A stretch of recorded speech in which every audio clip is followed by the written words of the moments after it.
수행 시작하기 전 앞승성 공덕과 오늘 살고 나와 일세 기쁨과 평화를 알리고 또 이를 모든 사람의 권리가 사라지기를 기원합니다. 우리가 몇 페이지 공부할 텐가? 18페이지인 것 같은데 그래서 18페이지 예. 수혜자이네. 예. 자, 이제 그 18페이지 수혜자 딱갈 숫자 지혜자. 수혜의 뜻은 뭔가 내가 수행을 하게 되면 지혜가 생긴다. 그런 거예요. 장이라고 하는 것은 이제 수행 마당을 얘기하죠. 이제 색한만 다서는 실제적으로 이제 수행해보는 시간을 이제 가져보도록 하겠습니다. 이 수혜자의 특징은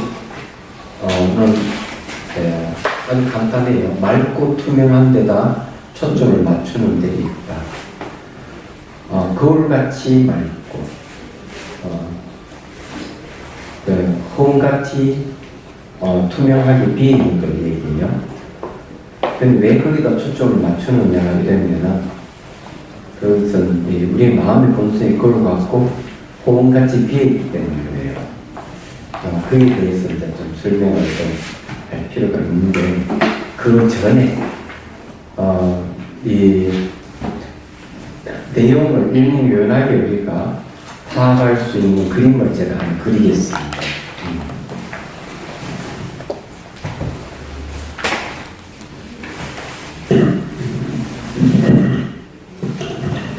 여기 이제 차 명상에 우리가 이 차 명상 틀을 잘 알아야 돼요. 명상의 틀이 자, 여기에 대해서 말씀드릴게요.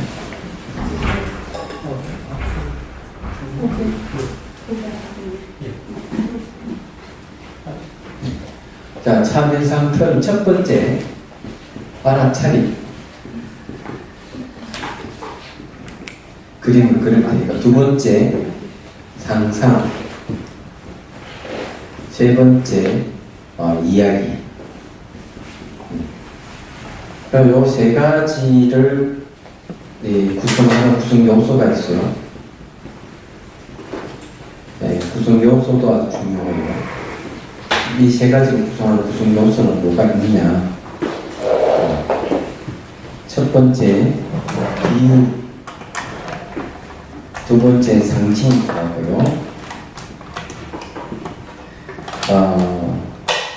세 번째 심리, 네 번째는 무상, 오, 무아, 상호의전, 그다음 무자스.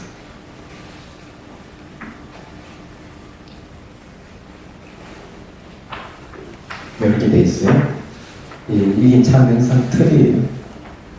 그럼 우리가 이제 색한마음 다선을 하고 있죠. 색한마음 다선에 대해서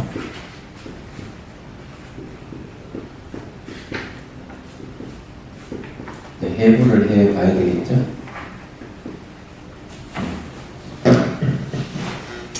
원래 이 두 가지만 있으면 안 되는데 이 알아차림이 왜 들어가느냐 하면 우리가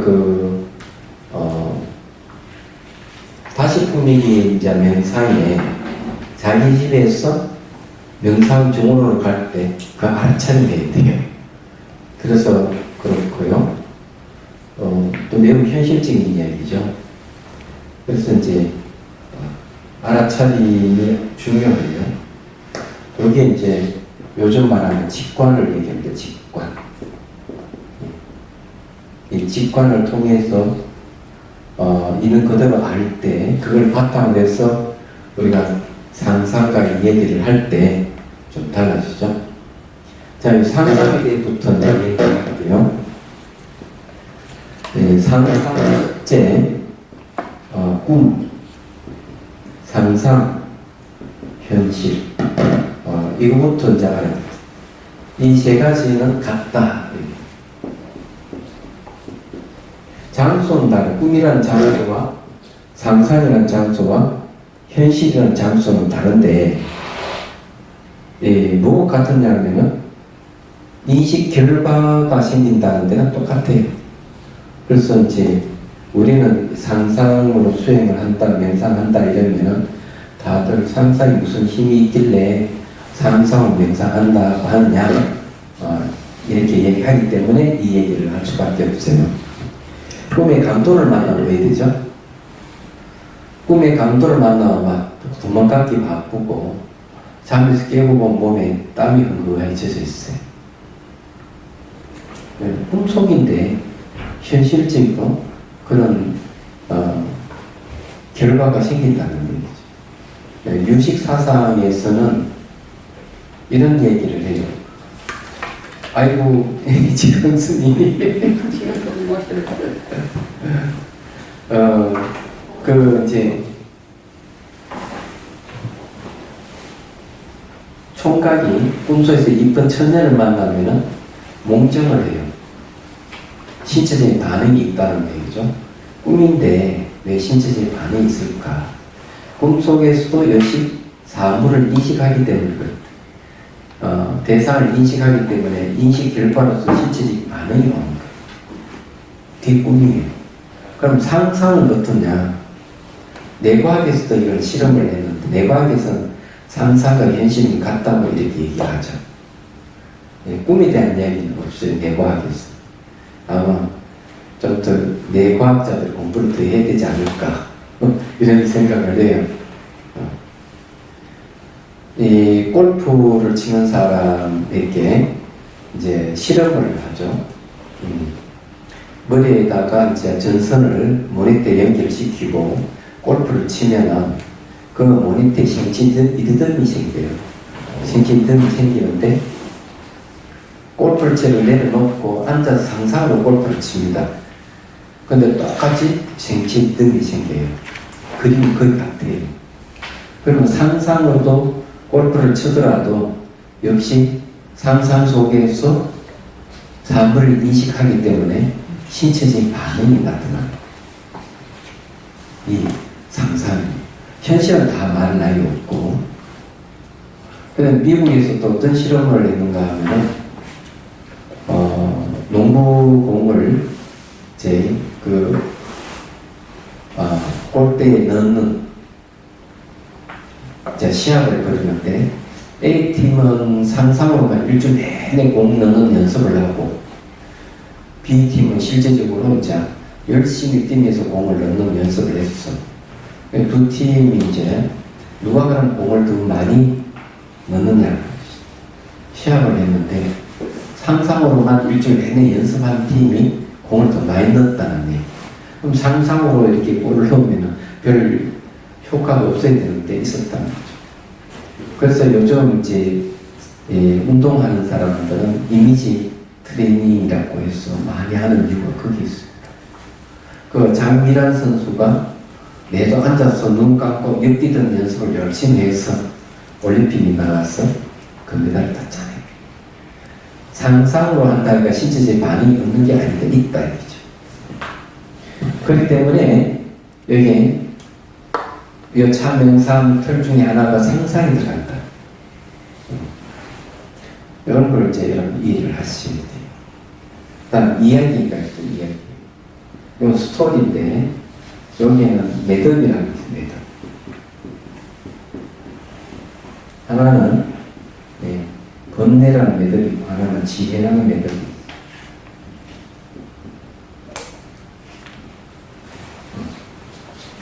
그런데 이때 가면 이건 매우 심리적인 겁니다. 알고 보면. 그래서 이 번뇌가 있는 사람, 특히 화를 많이 낸 사람들은 가슴이 막혀 있어요. 너무 답답하고 어떨 때는 통증이 나기도 하고 그런 거죠. 그런 늘 머리 아픈 사람도 있고 생각을 많이 해서 그런 배 아픈 사람도 있어요. 이것도 심리적 현상, 배가 자주 아프고 이러는 사람도 남 잘 되는 걸 보지 못해서 일어나는 거거든요. 그건 심리적인 이 번뇌가 있는 거죠. 그건 매듭은 몸에도 매듭이 저일 수가 있거든요. 그런데 이제 우리는 이런 구성 요소를 통해 가지고 여기서 이제 다르마를 볼 수 있는, 네, 법을 볼 수 있는 힘이 생기는 거죠. 이 법을 볼 수 있는 힘이 뭐냐면은 여기서 이제 잘 알다면 사유, 알아차림, 네, 또는 이제 자비 이런 게 있어요. 예, 사유하는 것, 알아차리는 것, 자비 같은 건 전부 다 대상을 인식하는 마음인데 분석하는 사유는 분석적인 적각하는 직관이죠. 그걸 통해서 이 법을 아는 거죠. 그럼 이런 것이 왜 생기느냐 하면은 이런 스토리를 통해서 가다 보면 색한맘 다스를 하다 보면은 여기에서 이것 자체가 수단이 되는 수단. 이 이야기 자체가 상상 속에서 전개하는 이야기 자체가 한 수단이 되어서 이 법을 알게 합니다. 또는 그 수단 중에서 자비라든지 사유라든지 알아차림이 생겨서 이 법을 파악을 하게 되는 거죠. 그럼 이 법이라고 얘기하는 게 이제 가장 이제 우리가 알고 싶은 마음의 본성도 법입니다. 마음의 본성. 가장 간단한 거는 이제 무상. 무상이라는 변한다는 거죠. 이거는 변하는 고. 고락하는 건 이거는 불만족스러운 불만족스럽다는 거지. 무와 불만족스러운 건 자기 뜻대로 안 돼. 그래서 자아가 없으니 어떤 자아가 없느냐가 중요하죠. 주제하는 자아가 없어요. 이런 게 이제 없다 이죠. 그 다음에 이제 알고 보니까 모든 것은 자성이 없는 것. 이런 것들이 이제 전부 다 법이라고 해요. 왜 이걸 법이라고 하는가 하면 모든 존재의 공통되는 현상이니까 그래요. 이런 걸 알게 되면 지혜가 생기면서 번뇌를 없애버려요. 그럼 번뇌의 매듭은 사라지는데 지혜락한 매듭이 생겨요. 근데 이 매듭은 비유를 던자면 자 이런 걸 이 대나무가 비어 있어요. 그런데 이제 차기에 올라오면서 매듭이 하나 질 때마다 성장하는 거죠. 이 대나무가 이 매듭을 질 때마다 성장해서 쭉 자라오면 비어 있는 것은 이 다르마 법이라고 얘기하면은 이 매듭은 바로 지혜가 됩니다. 있던 뭐든지 번뇌의 매듭을 없애버린 지혜. 그러면서 대나무가 성장해가는 정신적 성숙을 이루는 거죠. 말하자면 비유를 들자면 그런 거예요. 그래서 이게 이제 이 기본적 직관을 알아차림이 들어가지만은 상상과 이야기가 있는데 그걸 구성하고 있는 이런 게 있다 이거죠. 비유라는 문자. 그러니까 비유가 들어가요. 모래에 물이 스며들듯이. 모래에 물이 스며들듯이 내가 이 차물이 몸에 스며드는 걸 얘기하죠. 그러면 비유가 되겠어요. 근데 여기 이제 지어버리고 색한맘 다선을 갖고 그래 요걸 이제 이해를 하면 우리가 명상을 한번 해보겠습니다. 명상을 하면서 정말 그런 게 있구나. 저런 게 있구나. 선생님, 이거 비유하고 이거를 법이라고 하는 이유는 연기하고 관계 있어요. 예, 이거는 법이라고 얘기하는 게 아니고, 네. 그러면 여기 이제 요 세 가지 틀 속에 구성 요소가 이런 게 들어가 있다. 이런 틀이 요 구성 요소란 요 틀이 이제 법을 알게 해준다. 예, 법을 알게 해준다. 그렇죠? 예, 법을 알게 해주는 것이 이제 수단이죠. 이게 수단이 되는 거죠.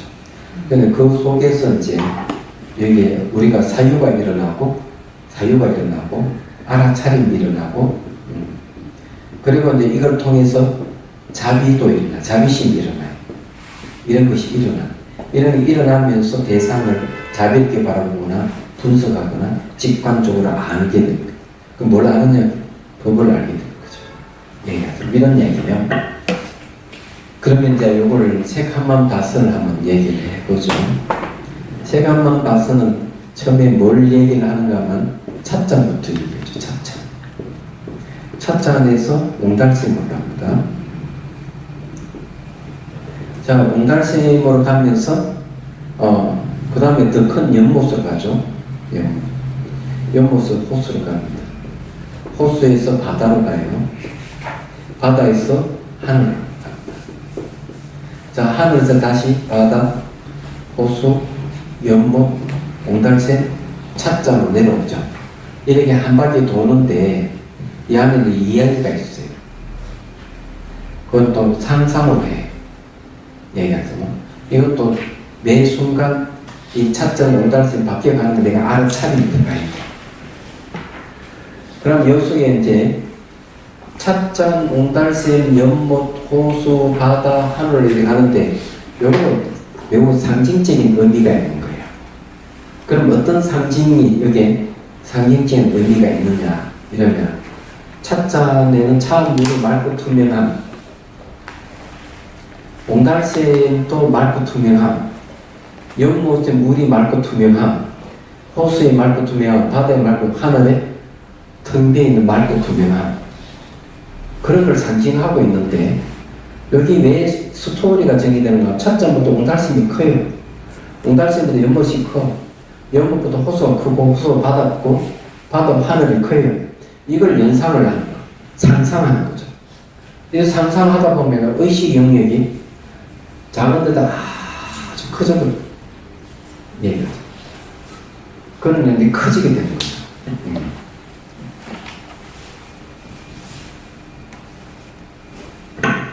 무슨 말이 이해가 되죠? 의식 영역이 엄청나게 커져버리는 거예요. 자, 의식의 공간이 커지면은 어떤 좋은 점이 있느냐 하는 게 있어요. 의식 공간이 커지면은요, 심리적인 안정이 빨리 찾아요. 분노를 일으키는 사람도 분노가 훨씬 줄어든다는 거. 욕심도 줄어들어요. 심리적인 안정을 빨리 얻어요. 마음이 이렇게 아주 작은 사람 팍 건드리면 감기 팍 폭발해요. 폭발하는데 의식 영역이 커지면은 탁 건드려도 반응하는 것이 그렇게 날카롭게 반응을 안 하게 되는 거예요. 그래서 우울증도 어느 정도 완화되는 증세가 생겨요. 심리적인 굉장히 안정을 얻게 돼요. 마음의 크기만 달라져도 의식 공간이 상당히 넓어지는 거죠. 얘기하다가. 그래서 이게 올라갔다 내려갔다 하는 것만 하더라도 심리적인 안정을 얻어요. 그래서 이게 너무 상징적인 의미를 갖고 있는 거죠. 말하자면. 그런데 여기서 비유도 들어가 있어요. 비유가 들어가 있는데 특히 이제 하늘에 가면은 호봉을 만나죠. 호봉을 만나는데 우리가 깨달음을 논할 때 호봉을 비유를 많이 듭니다. 깨달음을 호봉과 같이 이렇게 깨달음 내용이 공성이거든요. 이 공성과 호봉이 매우 닮은 점이 있어. 물론 호봉은 공성이 아니에요. 그렇지만 이 공성을 표현하는 데 있어가지고 사람이 잘 모르기 때문에 호봉과 같다 이렇게 이제 표현을 하는 거죠. 비유예요. 호봉과 같다 이런 거. 그 다음에 심리가 있어요. 심리. 야, 이 심리는 어떤 여기서 하느냐? 이 찻잔, 옹달샘, 연못 이렇게 할 때 자기 이미지를 만들 때 그 본인이 심리를 반영하는 거예요. 얘는 심리를 다 반영하는 건데 그 중에서 어떤 분은 여기까지 딱 바닥까지 가가지고 하늘 올라가지 못하는 사람이 있었어요. 거의 벌써 한 10몇 년 전이에요. 근데 한 12년 됐나?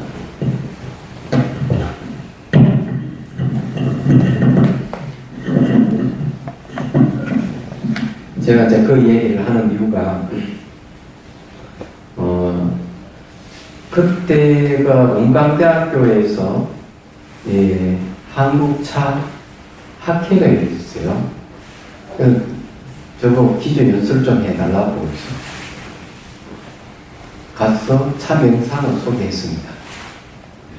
끊어 난 뒤에 몇 분이 교수님이 제가 용영사 주질 있을 때인데 와서 차 명상을 배우겠다고 오셨어요. 근데 딱 한 분만 자기 신분을 밝혔어요. 다른 분은 그냥 몰래 와가지고 명상을 그냥 갔습니다. 그 중에는 저희 부산 여자대학교에서도 누구 한 명 온 걸로 알고 있는데 이름 모르겠어요. 근데 이분이 이제 이 책 한마음 다선을 이제 하는데 바닥까지 하늘 올라가지 못하는. 자, 이게 올라가지 못한다는 건 어떤 상징이 있는지. 번뇌가 많다는, 번뇌가 있다는. 번뇌는 무거움을 표현하는. 번뇌가 있는 사람은 몸이 무거워져요. 그 너무 힘들고 이러면 입을 뒤집고 자는 거야. 얘기하자면. 자고 일어나면 뭔가 막 개운해지죠. 번뇌가 너무 심하면 몸이 무거워져서 잠을 청하는 사람이 있습니다. 근데 이분이 번뇌가 있는 거죠. 그래서 제가 코칭을 해줬습니다. 제 전공이 명상 코칭이니까. 한쪽 문은 열려있고 한쪽 문은 닫혀있다고 했어요. 바닥까지 온 거는 문이 열려있다는 거고, 바다에 하늘까지 올라가지 못하는 건 닫혔다는 얘기를 해줬어요. 이거는 심리적인 거니까 본인만 알 수 있는 것이다. 근데 이분이 얘기를 하는 거죠. 지금 남편이 퇴직해가지고 공직자로 퇴직해서 집에 있는데 애들 다 외국 유학 가 있고 두고 내외만 있는 거. 이 교수님은 또 학교에 대학 갔다가 돌아오면은 마주치는 게 남편하고 마주치는데 부닥치는 거죠. 아이들 중간에서 완충 역할을 해주는데 아이들이 없으니까 사선건 탁탁탁 부딪히니까 이 교수님 생각으로는 이거는 아니지. 네. 이거는 뭔가 잘못됐다. 요 마음을 다스려야 되겠구나. 자기 본인이 마음을 다스릴 생각을 한 거죠. 근데 이래서 찾다가 참 명상에 가인 이 이야기를 듣고 쫓아오신 거예요. 그래 제 그 인연으로 사실은 성대에 가서 강의를 했습니다. 성대에 가서 이 참 명상 강의를 한 세 차례 했나 하고 또 그 인연으로 저게 이제 16년도, 14년도, 12년도, 10년. 그러니까 2010년도에 처음으로 동대 경주대에서 차와 명상이라는 타이틀로 강의를 했어요. 그 2년 2008년도쯤에서 그 이만 교수가 학장을 했을 때인데 제가 얘기를 했죠. 아니 성대도 운강대학에도 다 차 명상, 차 다도학과가 있는데 동국대학교에 다도학과가 없다는 건 말이 안 된다. 그런데 그 이만 교수님이 이런 예산 문제 얘기를 하더라고요. 그러다 2년 후에 전화가 와서 이제 학과를 신설했으니까 스님이 제일 먼저 강의를 해달라고 해서 강의를 하게 됐죠. 얘기하자면. 그러니까 그 교수님이 인연을 해가지고 그래서 이제 발전하게 됐죠. 지금은 동국대학교 대학원 서울죠. 그 좀 참명상 강의를 좀 하고 있습니다. 하고 있는데 가히 폭발적이에요. 좀 세 차례 강의를 했나? 첫 번째 했을 때는 19명, 두 번째에서는 25명, 지금 30명이에요. 청강생이 더 늘어났어. 소문이 나가지고. 그래서 선업스님이 교재를 복사해가 와가지고 3번이나 나눠줬어요. 그래, 요번에 와가지고 또 새로 또 복사를 또 해야 되겠다. 이렇게 얘기하는. 이 참명상이 좀, 매우 폭발적인 인기를 끌고 있어요. 근데 중요한 게 뭐가 중요하냐면 왜 이렇게 관심을 갖느냐면 명상이라는 이름 때문에 그래요. 다른 이유가 있는 건 아니에요. 근데 알고 보니까 지금 이제 그 동대 대학원에서 얘기는 지금 다른 대학보다는 동국대 대학원에 이 대학원생들이 몰리는 이유가 명상 때문에 그렇다고 얘기를 하네요. 그래서 어떤 시기에 따라졌다 이렇게 생각을 합니다. 그래서 이제 얘기를 하자면 이제 그런 건데, 어쨌든 지금 심리를 반영한다는 걸 얘기하다 보니까 자 그쪽으로 참 명상을 좀 자랑하게 됐네요. 얘기하자면 그 동국대 지금의 강의하는 내용은 차명상학 개론입니다. 네. 그래서 아마 지금 프린트물을 대체하고 있는데 이제 강의 끝나면은 책으로 출간할 거예요. 정식으로. 그 책으로 나오면 이제 선업 스님하고 제 글이 이제 하나의 합본으로 해가지고 책이 나올 겁니다. 그래서 지금 참 명상 하시는 분들은 아마 그 책을 꼭 봐야 되지 않을까 이런 생각을 하네요. 이제 심리까지 했죠? 자, 맞아 또 해야 안 되겠어요?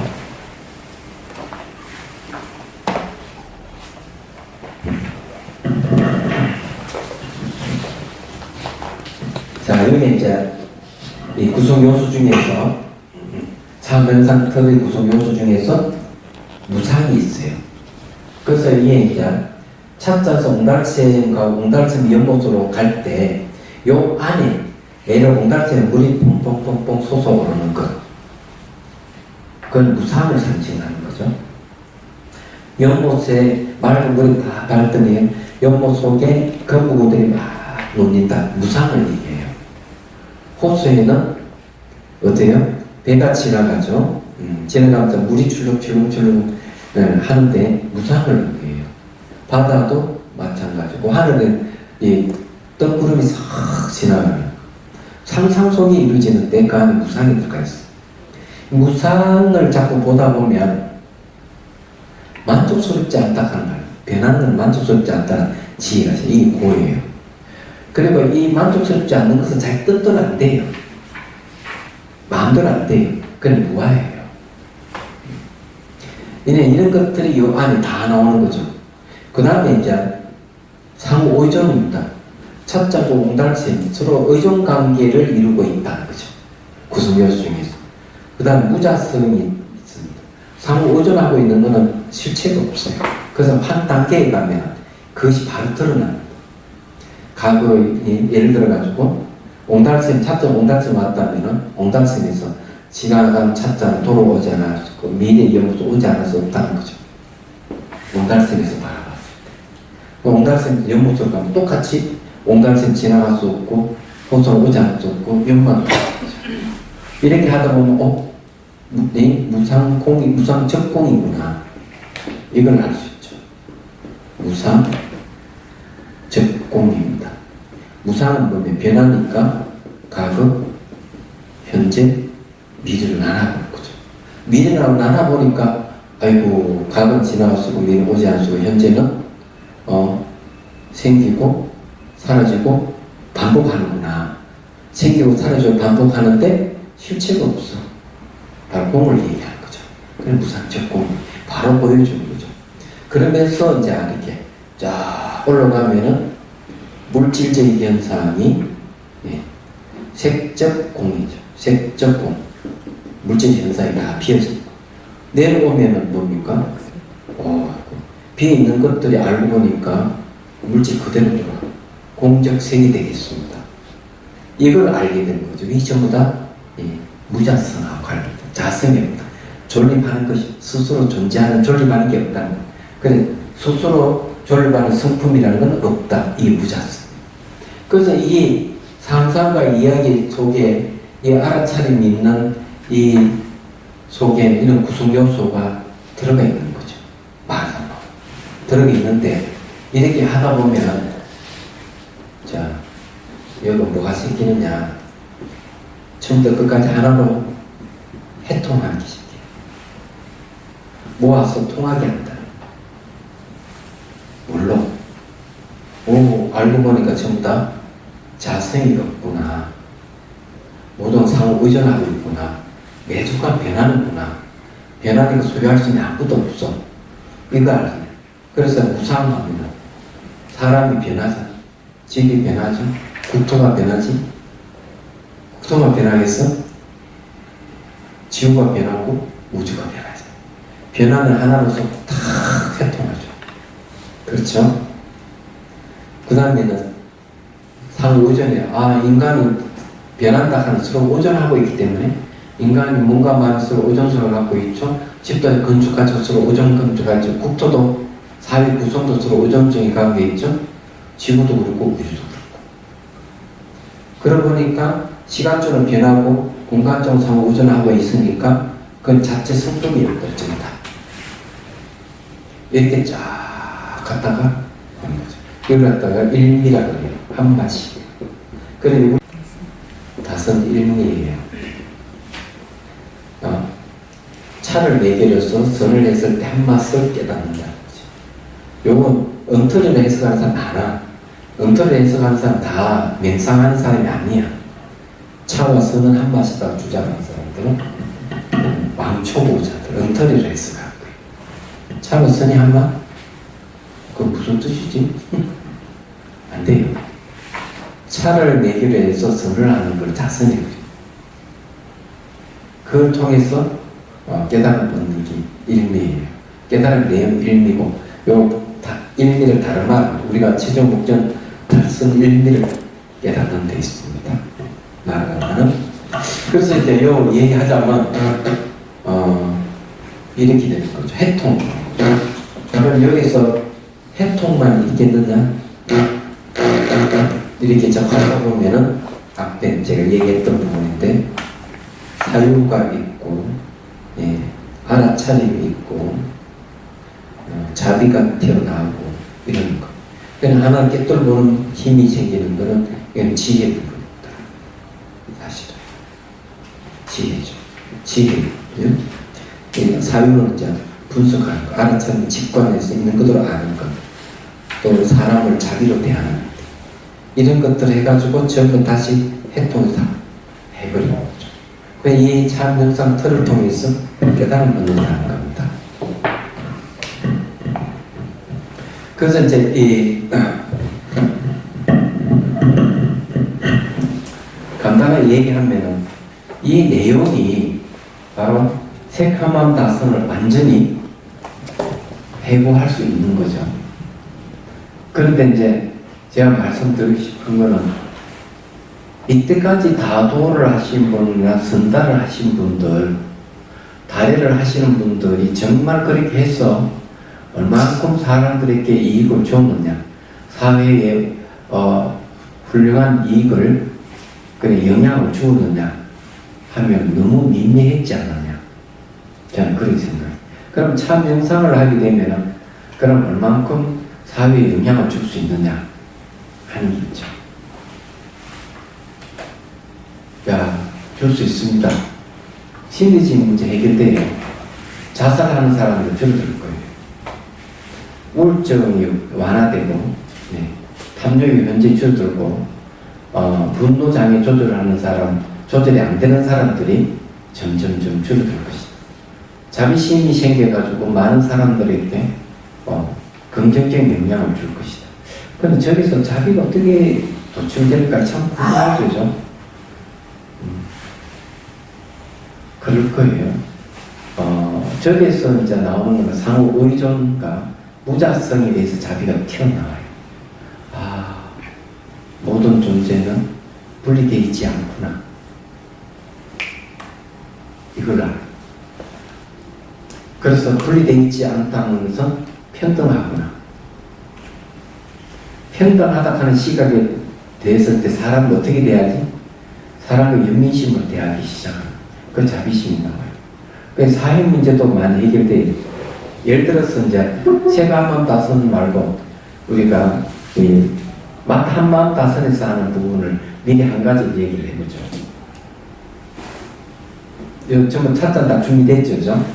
예. 자, 차 한 잔 마시. 저도 물 좀 주시고. 아까 생수 있대, 생수. 차 조금만. 자, 어떤 분들은 찻잔 드리고 차 따라 주시고요. 예, 그래서 요거 마대하고 책 한번 따서 같이 명상을 한번 해보도록 하겠습니다.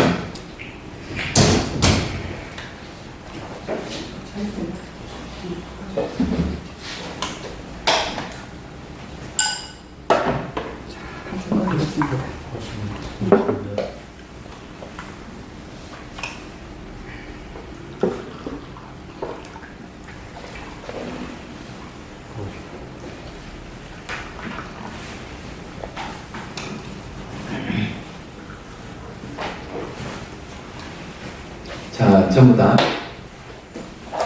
예. 지광 스님도 드려요. 참, 오랜만에 보니까 반갑네. 저희 어디고 법무사에서 그 효산 스님이 나보고 강의를 좀 해달라 그러네.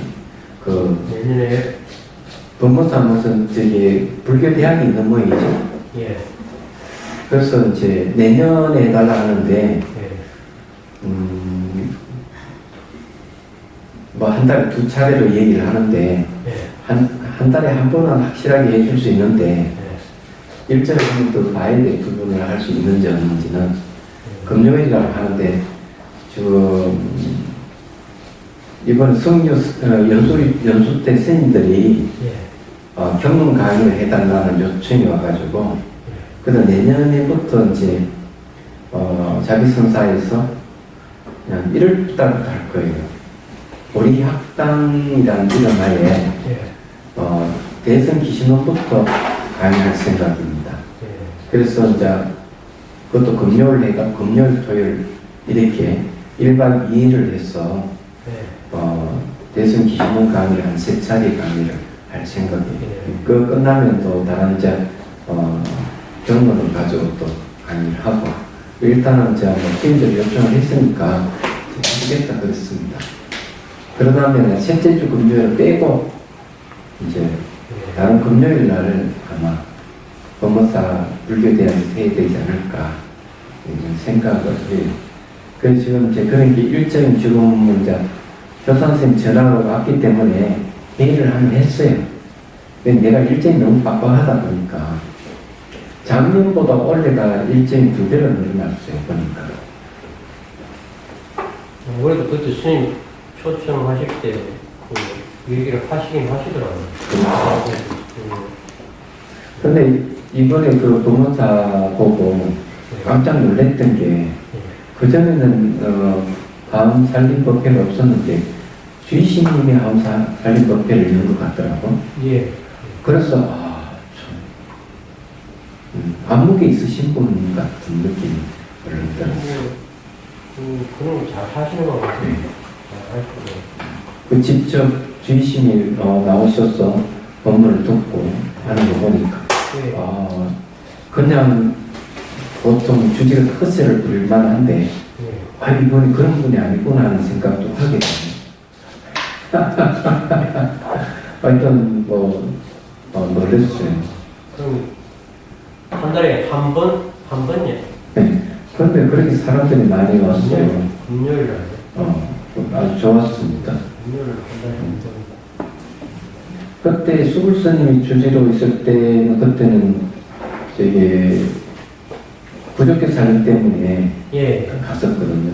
예. 그때도 제가 한번 놀랬던 게 부모사가 이렇게 깨끗해지고 단정해지다니. 야, 수불스님 대단하다. 그걸 성품이 이렇게 돋보이더라고요. 그 불사하는 거 보고. 제가 2학기 때 하고 수업한 지금 인원은 몇 명 안 돼요. 어? 그 불교대학에 네. 2학기 때 지금 수업을 하고 있는데 인원은 몇 명 안 되는데 일단은 아마 제가 선생님 수업이 있을 거라고 그렇게 얘기를 생각해요. 그랬구나. 네.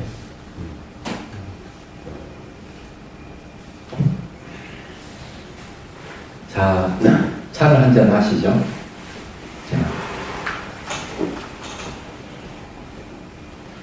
자, 찻잔을 내려놓고 맛이 있죠.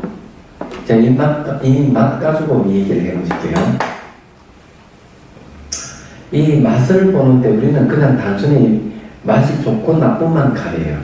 아, 차 맛이 좋다, 차 맛이 나쁘다. 이런 정도 수준이 끝입니다. 이 정도 수준에서 얘기하는 것이 다도와 다리를 하시는 분이나 선다를 하시는 분들의 경지입니다. 이 수준에서 안 무슨 말이에요? 그럼 얘의 좋은 점은 뭔가 하면 좋은 차를 감별해내고 그에 관계되는 어떤 물을 써야 되고 법제를 어떻게 하고 이런 게 나올 거예요.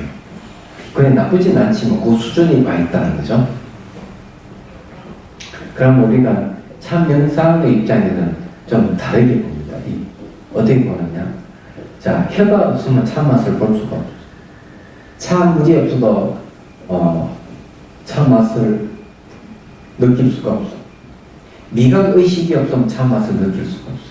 그러면 혀와 차 물과 미각 의식 3자가 만나야만이 차 맛이 납니다. 그러면 차 물은 차를 배달하는 사람이 있을 거예요. 그럼 차를 배달하는 사람이 있다면 차를 듣고 만든 사람이 있을 거예요. 그럼 차를 따는 사람이 있을 것이다. 그럼 차를 딴다면 차나무가 있어야 된다. 차나무는 뭐예요? 흙이 있어야 되고, 물이 있어야 되고, 공간이 있어야 되고, 바람이 있어야 되겠죠? 근데 햇빛이 있어야 돼요. 햇빛이 어떤 강압적 작용을. 햇빛은 태양에 없어져, 태양은 우주에 있어. 그러면 우리는 차 맛을 딱 보는 순간 우주까지 통찰할 수가 있습니다. 그럼 여기서 더 이제 깊이 통찰해 보면은 차 맛은 부분이고 우주는 전체지만 서로 연결되어 있다는 게 있어요. 그럼 차 맛이 없다면 차 맛과 관계되는 우주도 존재하지 않게 되는 거예요. 그래서 차 맛이라는 부분과 우주란 전체가 어때요? 동등한 관계를 가집니다. 이걸 이제 부분이 곧 전체고 전체가 부분이다 이렇게 하는 거예요. 그렇죠? 그럼 여기서 평등이라는 말을 쓸 수가 있는 거예요. 아, 모든 존재는 평등하구나. 아니, 모든 존재는 평등한데 우리 사회는 어때요? 불평등이 가득 차죠. 성차별,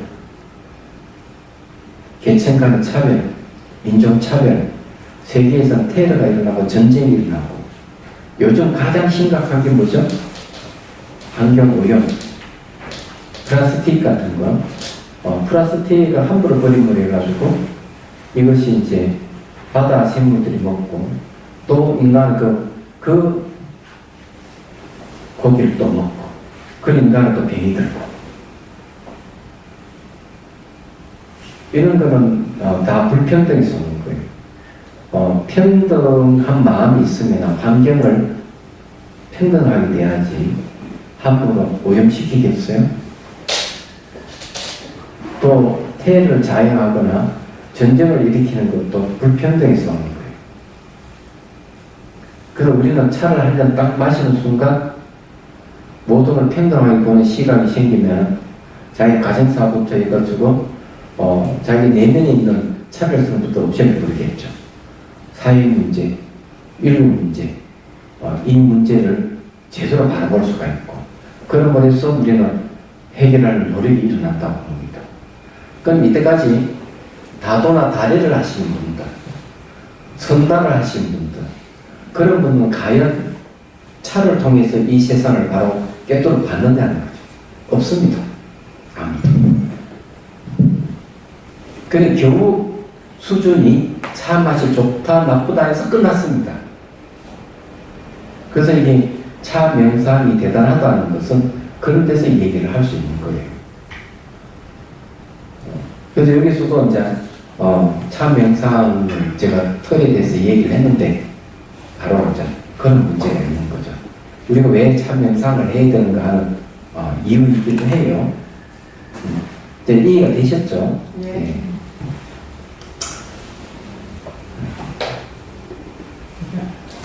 네. 자, 그러면은 이제, 색감만 답선을 한번 해보도록 하겠습니다. 네.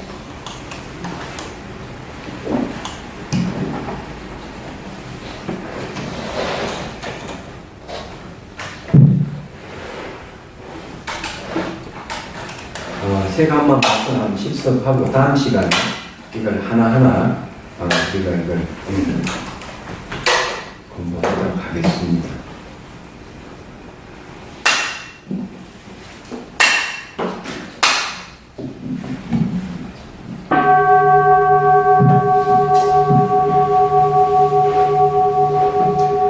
자, 이제 숨을 들이쉬고 내쉬고 어깨 힘을 쭉 빼고 척추는 곧게 세워줍니다. 자, 시선은 곳곳이 잠시 봅니다.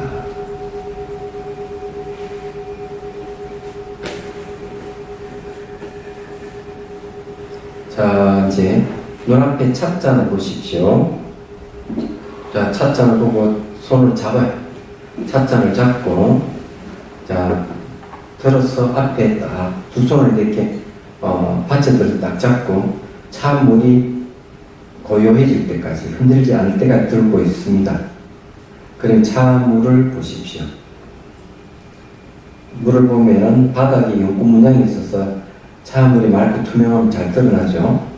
자, 향기를 맡고 한 모금 마시고 난 뒤에 자, 차물을 다시 한번 보고요. 앞에 내려놓습니다.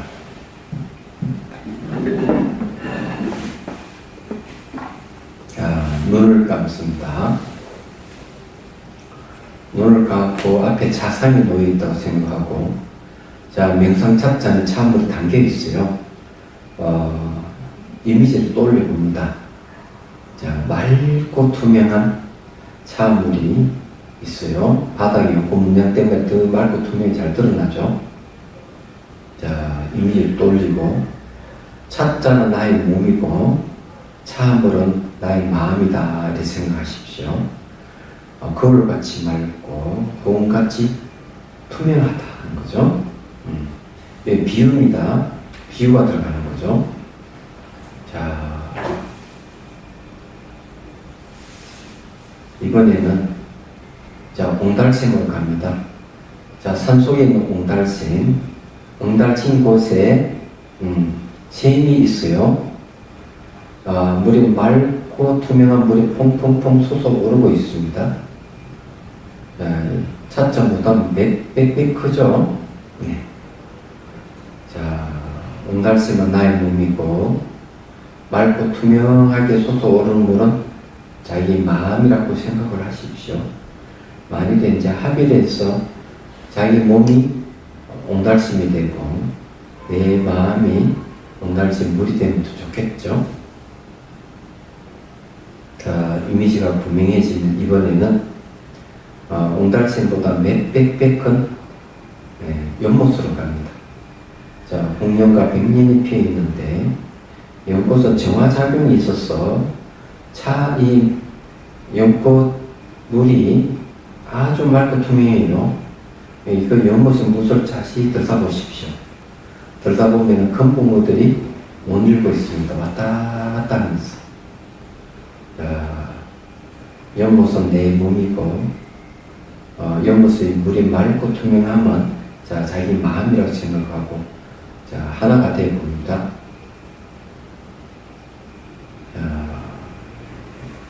빠르게 전개하겠습니다. 연못에서 이제 호수로 갑니다. 자, 호수에서 연못보다 몇백 배 큰 호수입니다. 그래 연상을 하십시오. 아주 맑고 투명해서 햇빛이 비치는데 수면 호수면이 반짝반짝 빛이 나고 산 그림자와 나무 가지가 그 호수에 비치고 있어요. 자, 돛담배가 지나갑니다. 돛담배 싹 지나가는데도 그 물이 맑고 투명함을 잃지 않고 있어요. 투명한 그대로 있습니다. 자, 이번에는 바다로 가봅니다.